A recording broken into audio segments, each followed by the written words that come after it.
मैं Tuntun कर्मशिला YouTube channel के माध्यम से समस्त भारतवासियों को नमस्कार करता हूं। आज मैं भारतीय हिंदू एक युवा सन्यासी के बारे में बताने जा रहा हूं, जिनका नाम स्वामी विवेकानंद है। इनके बारे में आपने कभी ऐसा सुना नहीं होगा। स्वामी विवेकानंद का जन्म 12 जनवरी 1863 ईस्वी के कोलकाता के बंगाली कैथ परिवार में हुआ था। इनके पिता का नाम विश्वनाथ दत्त तथा इनके माता का नाम भुवनेश्वरी देवी तथा इनके दादा का नाम दुर्गाचरण दत्ता था।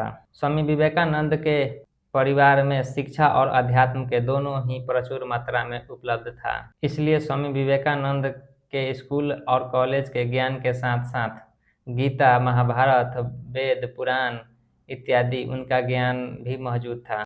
स्वामी विवेकानंद ने स्कूली ज्ञान और आध्यात्मिक ज्ञान को दोनों को अच्छे से समझे और अंत में अध्यात्म ज्ञान को अपने मार्ग के लिए चुना। इसे ही अपने ईश्वर की प्राप्ति करने के लिए मार्ग को समझा। अपना गुरु रामकृष्ण परमहंस को बनाए तथा इसमें इनके मार्ग पर चलने के लिए स्वामी रामकृष्ण परमहंस ने ध्यान शब्द का प्रयोग किया और विवेकानंद ने ध्यान से ही सब कुछ प्राप्त किए।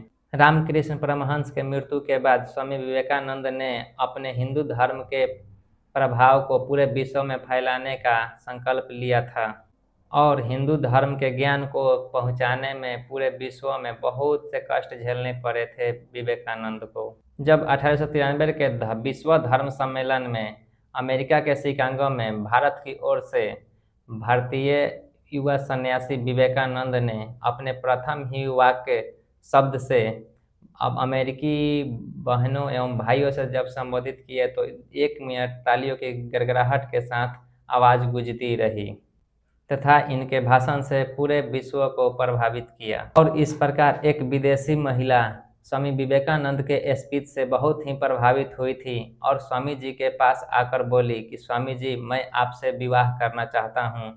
तो स्वामी जी ने बोला कि मैं एक सन्यासी हूँ, भला मैं कैसे आपसे विवाह कर सकता हूँ। तो महिला बोली कि नहीं, आपके जैसा मुझे एक पुत्र की प्राप्ति करनी है, इसलिए मैं आपसे विवाह करना चाहता हूँ। तो स्वामी विवेकानंद जी ने सुंदर शब्दों में बोला कि आप मुझे बेटा मान लीजिए और मैं आपकी माँ मान लेता हूँ, तो मेरा इसमें ब्रह्मचर्य भी नहीं टूटेगा और आपको बेटा भी मिल जाएगा। इसी शब्दों के साथ वो महिला स्वामी जी के चरणों में गिर पड़ी और बोली कि भारत की धरती से आप एक बड़े युवा सन्यासी हैं। मैं भारत को कोटि कोटि नमस्कार और प्रणाम करता हूँ। आप ईश्वर के रूप में हमारे यहाँ पास आए हैं। मैं विश्व के सभी मनुष्य से कहना चाहता हूँ कि अगर विवेकानंद के विचार को अपना मानकर चलें तो उनका सारे कष्ट और दुख समाप्त हो जाएगी। विद्यार्थियों से मैं कहना चाहता हूँ कि इनके मार्ग पर एक बार चल के देखिए। अगर स्वामी विवेकानंद के मार्ग पर कोई विद्यार्थी या मनुष्य चलता है तो उसकी सफलता निश्चित है। पहला विचार, उठो जागो और तब तक रुको नहीं जब तक कि लक्ष्य की प्राप्त न हो जाए। दूसरा विचार, कभी मत सोचिए कि आत्मा के लिए सब कुछ असंभव है, यह कहना गलत है।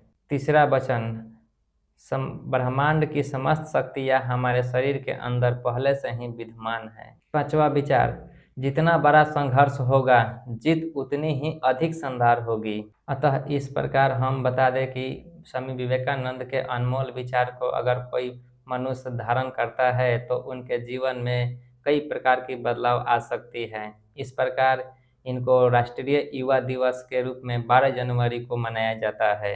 स्वामी विवेकानंद जी की मृत्यु 4 जुलाई 1902 ईस्वी को 39 वर्ष की आयु में हो गई थी।